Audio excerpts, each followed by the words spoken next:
I'm like, it's nap time. Yeah. You notice I didn't try to follow.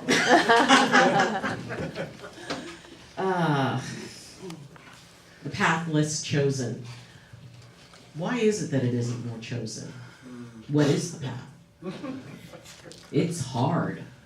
That's why it's less chosen. It's challenging. That's why it's less chosen.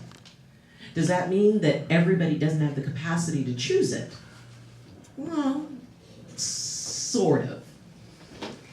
Everyone has that spark because everyone is a divine being having a human experience. So we all have that within us. And yet maybe this isn't the lifetime to tap into that. Maybe there's something else that needs to be learned. Maybe there's something else that needs to be witnessed. When a spirit reaches that place where the path calls, it can be a very scary thing. It can be an intimidating thing. It can be something that makes you hesitate because once you start on that path, there's responsibilities. Now, you can veer off it every once in a while, and you can also ask for a pause. It's like, you know what? I need to stay at this rest stop for a little while. And in my mind, the universe goes, okay, we're not going anywhere. You can go ahead and rest if you need to, because it can get overwhelming.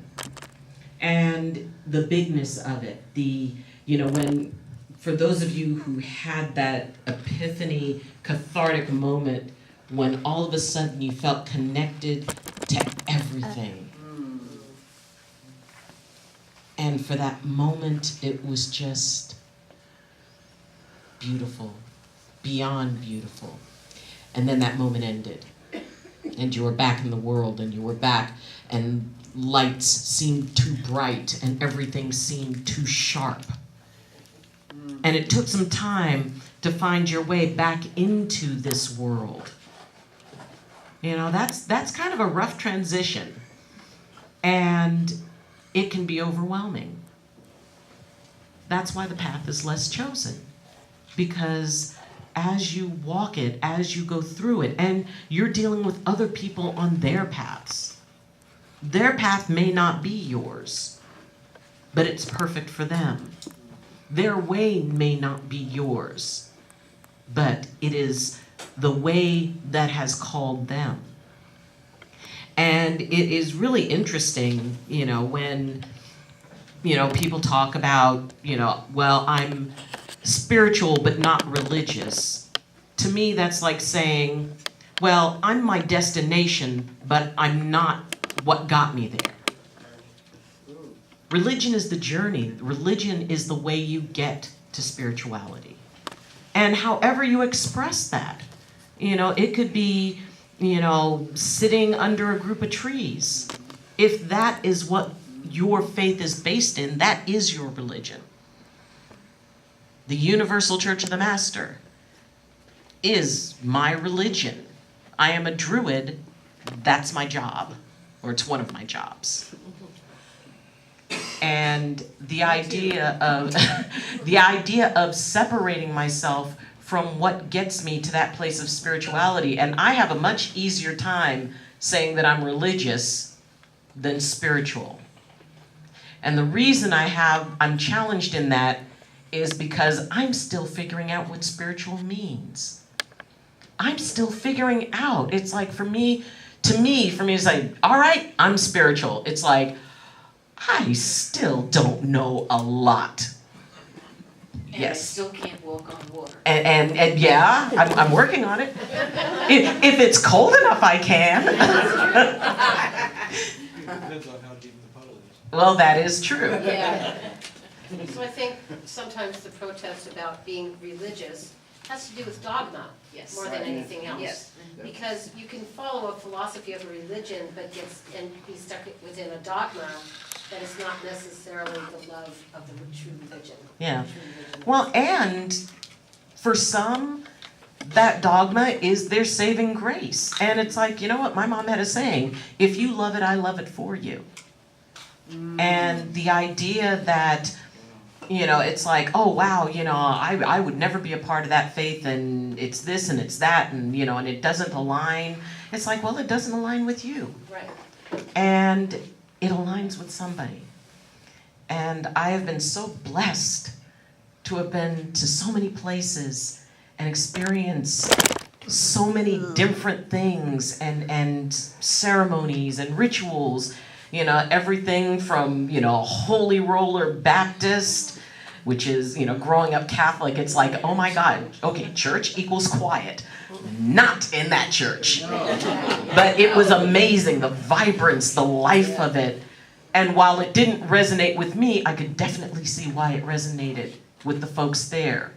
They were up, they were dancing. And, there are a lot of similarities. When I was in the Amazon, it was 24 hours of dancing. Granted, the dancing was this.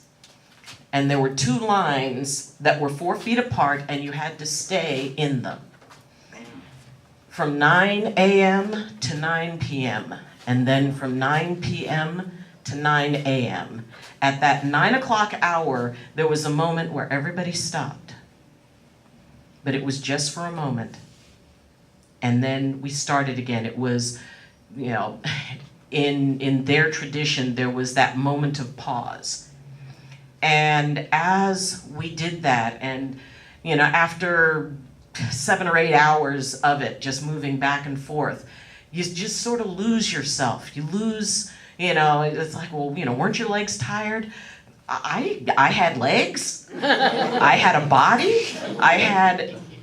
Because what had happened at that point, because all the women were on one side of the room, and it was this huge room that almost felt like the inside of a giant tree. And the wood of the walls and everything was polished. It was the wood from the Amazon. Wow. And it was polished until it shined. And in the very center, there was this table that had star points on it, 12 star points. And the eldest of the elders sat there, and they held a prayer, and they sang in Portuguese. And then as all the rest of us were doing this, they were singing, they were, shaking rattles, and all the men were on the other side, all the women were on this side, and we were moving like this. It was a swaying. And like I said, somewhere around 8 hours, I felt the energy blending of the two. And it hit this place where it was both and neither. We were all something beyond male and female.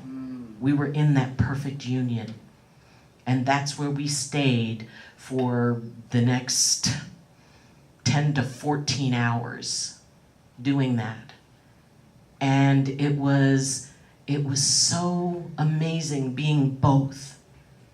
And it was such a union of the absolute perfection of masculine and feminine into this amazing blend. But then it stopped. And the 2 parts separated. And it was horrible. Feeling that oneness slipping away from me. And I spoke to one of the elders about it, and I said, wow, that was hard. And she asked me why. And I said, well, it was like I was losing. I had reached something that was perfect, and then I lost it. And she said, you didn't lose it. It's still there. It's still within you. She said, close your eyes. And I closed my eyes. And she said, now sway. Now dance. And I went into the dance. And then as I was doing it, I felt that feeling come back up again. And it was like, okay, it's not what it was, but it's still there. That little bit of something. That's where the path goes. And part of the challenge of it is, how do you reach one of those wonderful places of energy, and then how do you step out of it and step back into the real world of, loud noises and people being sick and feeling helpless and feeling frustrated. That is why I'm still working on spirituality. I am religious and learning spirituality. Because, frankly, I'm in no rush. Because every single little thing I learn about spirituality, it is like this wonderful little gift. And knowing that I am going to get those gifts for the rest of my existence. I don't need all the gifts now. You know, and they come up in the weirdest ways. They come up in the most bizarre moments. And, you know, people think it's like, okay, you know, yes, I've been on a mountaintop for 4 days with no fire and no food and just in meditation. And it's like, wow, I'd love to do that. And it's like, it's challenging, you know. Is that something I do every weekend? Nope. That's something I do for the fun of it? Nope. But there was something to get out of it. You know, dancing for 24 hours. Would I do that every weekend? Nope. But it gave me something. It was one of those little gifts. But the thing is, you can get those gifts in the weirdest places. Just recently, I got one in a Goodwill store. Oh, I love it. I have, you know, there's some stuff that I've been going through, and it's really, you know, weighing on my body, my mind, my spirit on a lot of levels. And a part of it is, you know, my son Jeremy, who was injured, and he's not progressing, and, you know, so that is very difficult and very hard. And some other stuff was weighing on me, and I was walking through a Goodwill. I needed to find a glass decanter as a prop for the play I'm in. So I'm walking through, and I'm in the crystal section. And Goodwill is usually really good. You know, it's like all the crystals with the crystal stuff. All the clothes are with the clothes stuff. And all of a sudden, I started hearing, "Don't worry, be happy now." And I'm like, what? You know, because, you know, and the whole time I'm sitting there going, it's like, you know what, Creator, I know you're there, and I know you're with me, and I know there's nothing we can't do, but I really, really need something right now. I need to feel you there. I need to know you're there. And I do know you're there, but I'm scared. And when I'm scared, I need a little bit of extra attention. So if I could get that. So, and I'm walking along, and I'm trying to figure out where this music is coming from. And I look, and mixed in with the crystals is one of those singing bass that go on the wall. And it's flopping at me, going, "Don't worry, be happy." And it's like, first off, there's a lot of people that walk by. Why is that battery not dead? So, you know, and I'm looking at it like, well, okay, you know, don't worry, be happy. So I walk further down. Somebody else walks past it and it starts singing this song about, you know, down by the river or something like that. And I looked, and I walked past it, and it's saying, "Don't worry, be happy." Wow. And I stood and watched as 5 other people walked past, and it always played the other song. Wow. And it was like, Okay. thanks. Okay, don't worry, you know, I mean, granted, it's like, you know, now the song is stuck in my head. It's like, couldn't you have picked another one? But the idea that when you accept the path, amazing things happen because you notice what's along the side of the path. When Janet was talking about, you know, as you're driving down the freeway, noticing what's on the side. And realizing the connection that we have. Realizing that all of our faiths, all of our religions, all of our, you know, it's not a dirty word, religion. I am religious because when I need my Creator, I know my Creator is there. I have absolute trust. I believe with all of my heart that while it may not always be easy, and sometimes it's going to be dark and stinky and it's gonna suck, but I know I'm not in it alone. And I know that if somebody else prays a different way, that just means that's their way of talking to their Creator. You know, when you know, we were in England and we were gathered there and saying the Druid prayer, and it was like, wow, and feeling the energy of the stones and feeling the energy of the druids of the past and feeling connected to that. And it's like, well, that's a really neat path. That's one of my favorite paths. It's not my only one. I also honor, many aspects of Native American tradition, and was very honored to have been invited to a Sundance at the Pine Ridge Reservation in South Dakota. And to be there and to have been accepted into that was just like, wow. To be able to be accepted, in a village in the Amazon. Even though they all had different ways of doing things, they all have different prayers, they all have different, different things that they do for their connection. The interesting thing that I found was that no matter where I went, especially when I was dealing with, cultures, indigenous-based cultures, everybody knew who the healers were. Everybody knew who the holy people were, because that's what they were.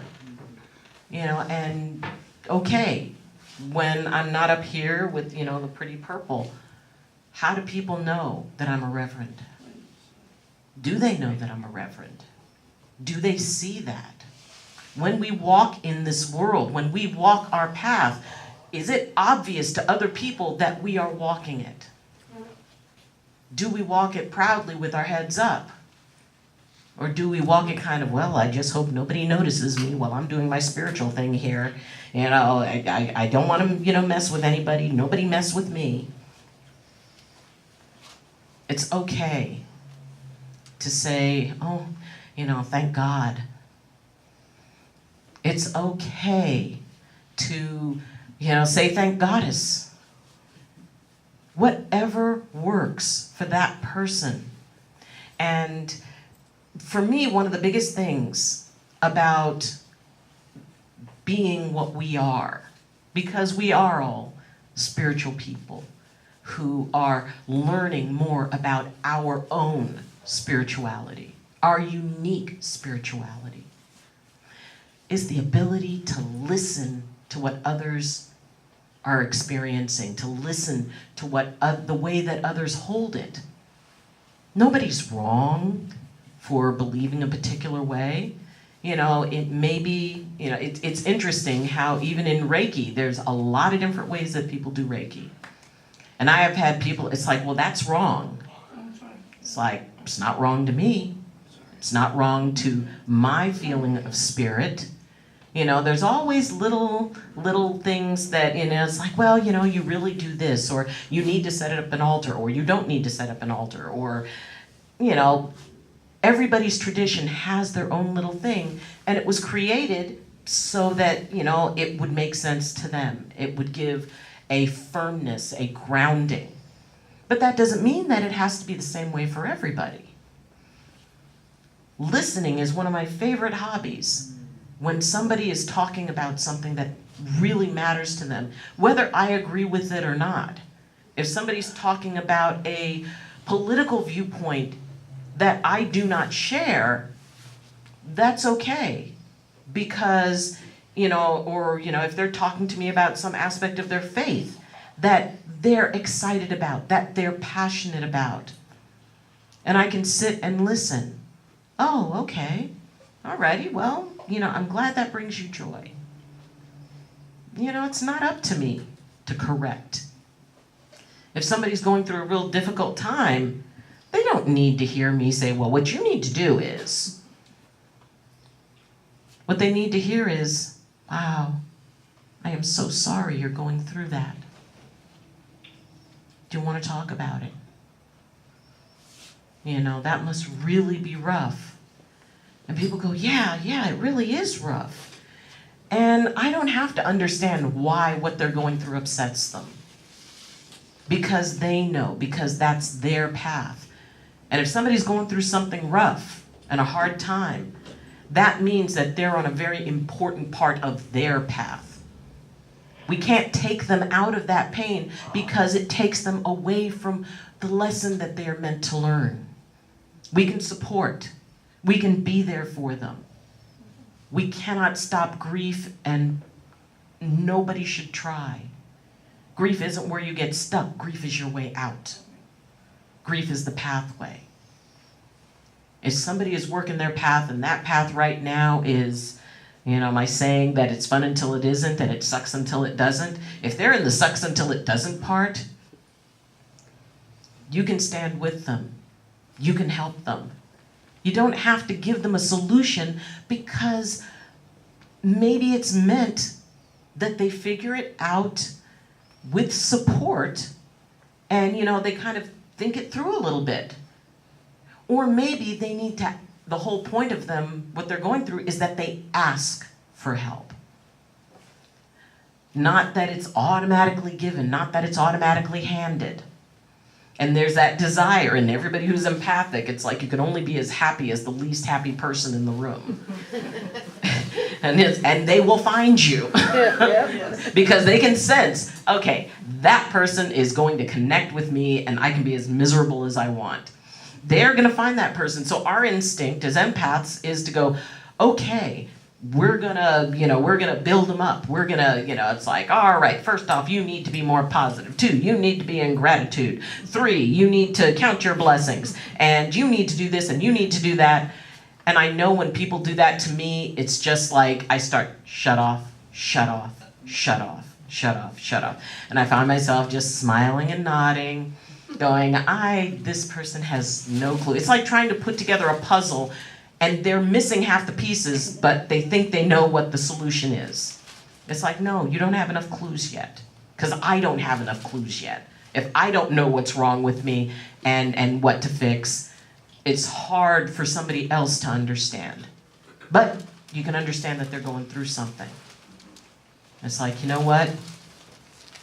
We can do this in whatever way you need, but we can do this. All you have to do is ask, and it's yours. I'll help you in whatever way I can. And then let them decide what that help looks like. The path can be challenging for those who want to get to the end right away. We all want to skip to that last chapter of the book. We all want to reach the place where we're, Yoda, as opposed, to Luke getting, with his eyes closed, getting zapped in the keister by the little ball. None of us want to be at that part. We always want to be, that shining moment. Because there's a part of us that already is. There's that part of us that I can see it, I know it, this is who I am. And it's like, well, yeah, but you are also, scared and angry and fallible and all of that stuff. And all those are good things because it makes us human. It makes us able to identify with people. If somebody's going through a lot of fear and somebody tells them, well, you just stop being afraid. That's not a solution. And it gives the impression that you really don't get what they're going through. If there's nothing to be afraid of. The heck there isn't. That idea of being made wrong. It's the path of individuality. It's the path of individual spiritual forward movement. It's that path of transformation. And maybe the path veers off somewhere weird. And you go, oh, how the heck did I get here? I don't want to be here. I think I'm going to go back over to the main road. Or you may go off, it's like, oh my gosh, this is cool. I never knew this was over here. I'm going to hang out here for a little bit. Or maybe I'll come back to the main path later. But right now, I think I'm going to weave through this part of the forest because it's cool. You know what I found? Once you're on the path, you can go anywhere. It's circular. To me, it's kind of a labyrinth that loops back and forth and back and around. It's like, remember the family circus on Sundays, and it would show the little kid, and it would show his little tracks, and it's like he was only supposed to go get the mail and then come back, and he's like all over the neighborhood, and it's like, what took you so long? I don't know. I just went to the mail and came back. That's the path. It winds, it twists. And the path that is perfect for me may only be perfect for me. It's not perfect for other people. So if I tell them, it's like, okay, well, if you want to get to where you want to be, here's the exact path you have to follow. And they're going, it's like, this doesn't feel right. This doesn't feel like it's mine. Hey, Yeah. It's for each person to find their path. And you get guides along the way. You get people who help you out. You get people who say, you know what? If I were you and you were me, I'd consider trying this. Give it a shot. And it reaches that place where that person figures out that not only are they following the path, the tracks they're following are the ones that they themselves have left. That higher spiritual part of yourself already walked that path. And you follow it. And it's fun, and it's scary sometimes, but like roller coaster scary. And then other times it's like, Texas Chainsaw Massacre scary. Yeah, really. So whether your path is taking you somewhere you're enjoying, or whether you're taking your path through some place that is honing you, it takes a lot of pressure to make a diamond. And the strongest steel is forged in the hottest fire. And maybe you're in one of those little diamond sections. But it's okay. You can do this because the path is yours. No one can take it away from you, and never let anyone take your path away, because it's unique. And frankly, as you walk it, I'd love to hear about it, because I like my path. My path is, it's interesting, but I want to know about your path. I want to know what brought you to where you are, because that's something I don't know, and I'd like to. Make sure you share your path with someone and learn about their path. Because it's sort of like meeting somebody who, two of you wanted to see a movie, and one of you goes to one theater, one of you goes to the other theater, and then you sit and tell each other about the movie.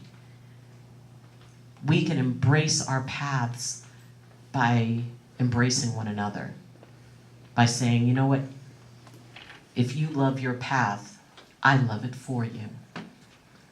Because no matter what, it's going to take you somewhere very cool.